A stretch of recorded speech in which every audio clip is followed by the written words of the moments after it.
The Ogoniland market bursts to life. A vibrant tapestry woven with the haggling voices and colorful displays of the townsfolk. Kunle enters, his presence sparking hushed whispers and curious glances among the villagers. A villager remarks, "That is Adewale's son, the one who will carry the family name higher than the palm tree."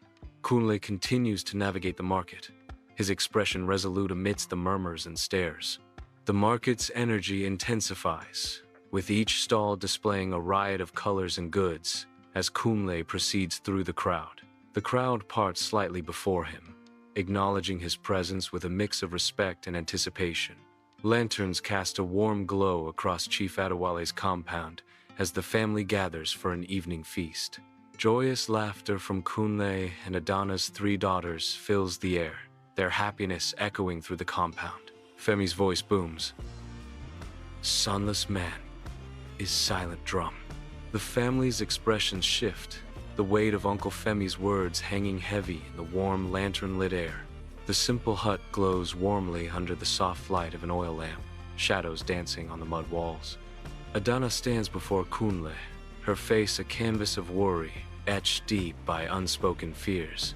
Kunle reaches out, his eyes reflecting a profound love and reassurance as he seeks to calm her fears. Adana's voice shook, revealing her deepest fears. Kunle gently takes Adana's hands, his voice filled with unwavering love. "Adana, you are the marrow of my bones." He reassures her, affirming their bond. "Daughters or sons, they are mine. They are ours." In the dim hut, Kunle sits alone, the flickering lamplight painting his face with shadows of dread. The silence is broken only by the whisper of his fear, as Kunle battles the weight of an uncertain future. Haunted by the looming possibility, Kunle is trapped in a spiral of doubt. Kunle's voice trembles with rising panic. "What if they are right?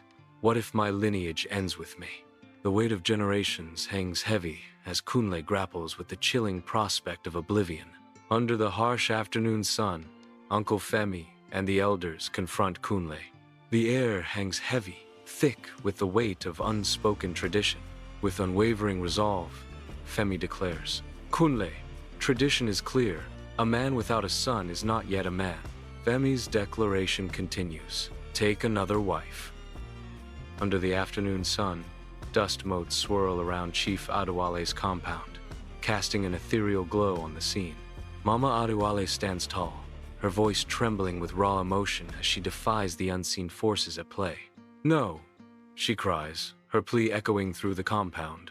Her voice cracking, she insists, "Leave the boy alone." Adana is a good woman. With unwavering pride, she declares, "These girls are my pride." Beneath the afternoon sun, Adana stands as a solitary figure, her eyes blazing with suppressed fury. The air crackles with unspoken defiance as she absorbs the words of the elders. Her silence is a storm, a tempest of emotions barely contained. Each word from the elders fuels the fire within, yet she remains unyielding. The afternoon sun casts long shadows, mirroring the darkness brewing in Adana's heart. In her silence, a promise of retribution and resilience echoes through the compound.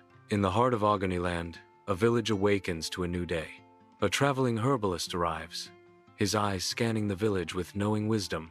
He moves with purpose, his presence hinting at untold stories and ancient remedies. The villagers pause, their faces a mixture of curiosity and hope as the herbalist journey unfolds. Under the relentless sun, life bursts in Chief Adewale's compound. Kunle's daughters play, oblivious to the herbalist's knowing gaze. A knowing smile plays on the herbalist's lips as he watches the girls.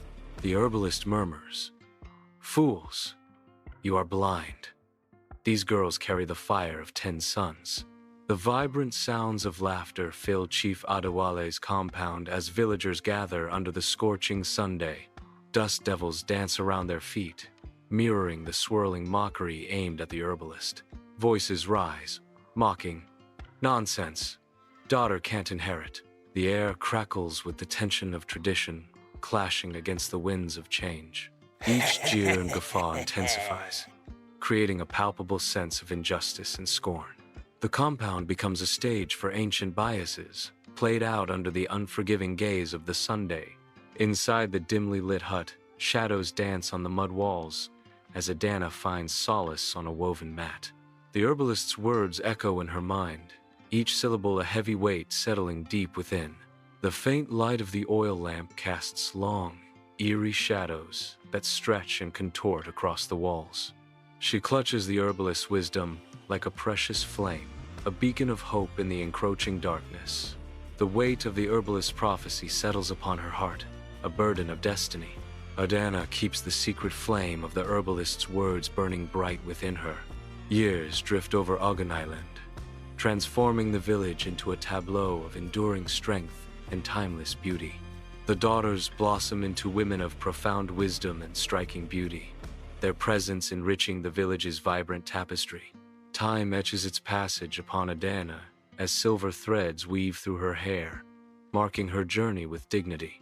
In their serene countenances, the spirit of Oganaland lives on, embodying resilience and a bright future. Under the relentless sun, the dusty compound reveals a scene of familial drama. Uncle Femi, cloaked in vibrant robes, turns to Kunle with theatrical flair. His voice booms across the compound, laced with condescension. See? The illustrious lawyer, yet no son to call his own. The weight of his words hangs heavy in the air, a tangible insult. What use is a gourd without seeds? Under the harsh Ogoniland sun, Adana stumbles, a wave of dizziness washing over her.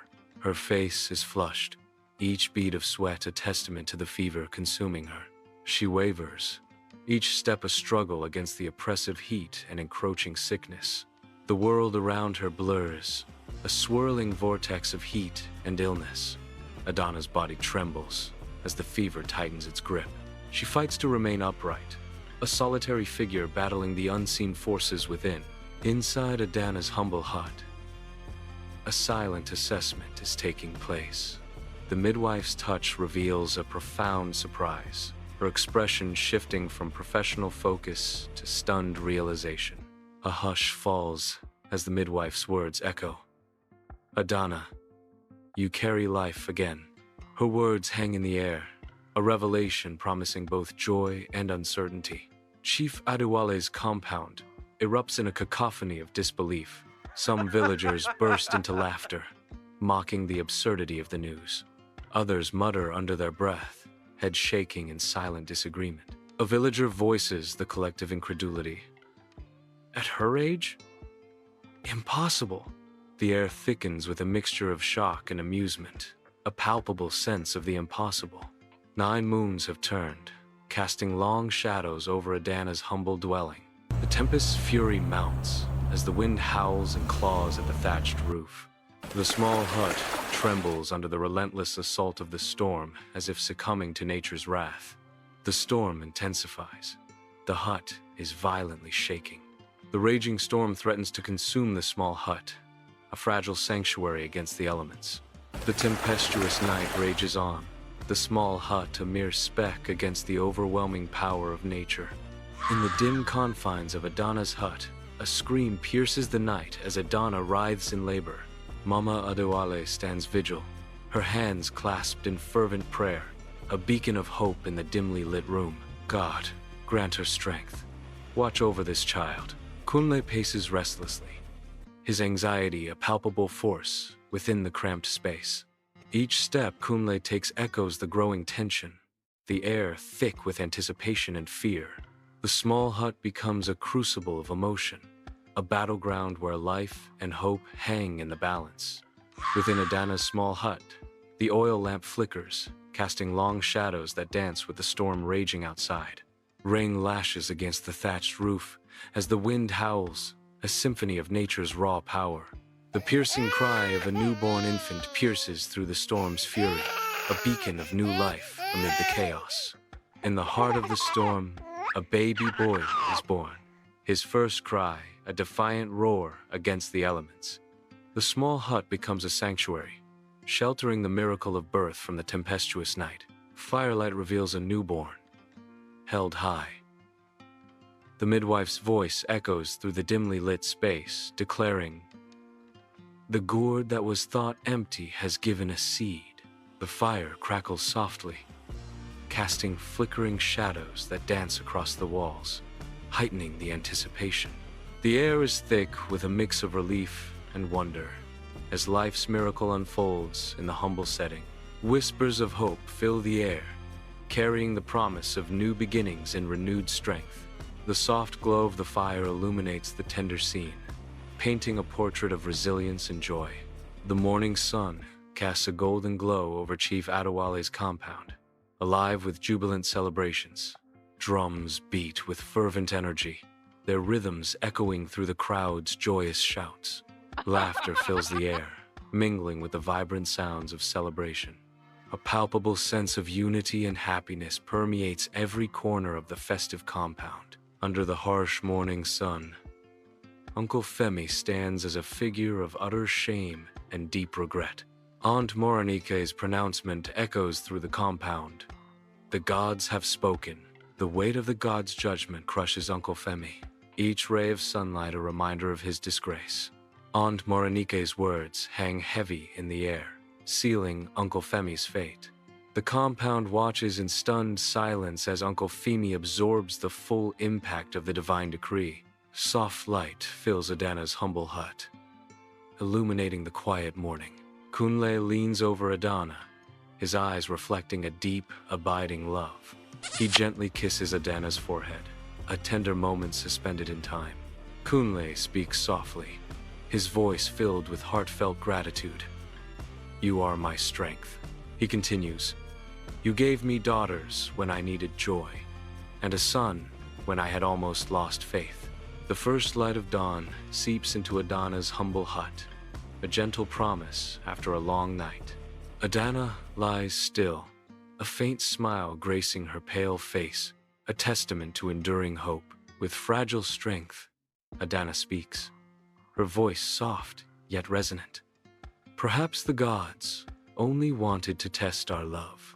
Her voice filled with love, she declares, "For even if this son had not come, our daughters would have carried your name higher than any son could." Under the vast, starlit sky, the village pulsates with life as drums beat rhythmically into the night. The river flows, a timeless guide winding its way through the heart of the land. In the quiet of the celebration, villagers dream of sons, a legacy carried through generations. Yet, the gods may first send daughters, seeds of a different kind, but equally precious. In moments of despair, when hope seems lost, a miracle shimmers on the horizon. A new dawn approaches, bringing with it the promise of renewal and the faint glimmer of hope.